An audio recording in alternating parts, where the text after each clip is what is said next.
think it's also true that Bernie Sanders didn't put in as much time as he should have. I remember talking to the Sanders campaign in August, and they were still kind of talking about, well, once African Americans get to know me, then they'll come to my side. And even more recently, they've said that as well. But at the same time, they had 200 paid staffers on the ground there. They had more in campaign ad spending than Clinton did. They had a very effective ad, I thought, from Eric Gardner, but it just didn't resonate. Particularly, they missed African American women, who made up 37% of the Democratic primary voters, went for Hillary Clinton 89% to 11%. And John, if Bernie had a month in South Carolina, he may have cut the margin by a few points. I don't think he ever would have overcome it. There are certain iron laws in Democratic primary politics, and candidates like Bernie Sanders do not fare well in the African American community. It's just, you can look at the last 35 years of Dem primaries, it just doesn't happen.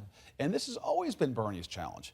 From the very start of his campaign, his challenge was, how does he broaden his appeal beyond the sort of usual, white, activist, ideologically driven liberal to what is today's Democratic Party? And he's tried gamely in a lot of ways. He's sort of gone beyond his sort of class politics origins, talking more about racial issues, talking about policing, talking about prisons in this country.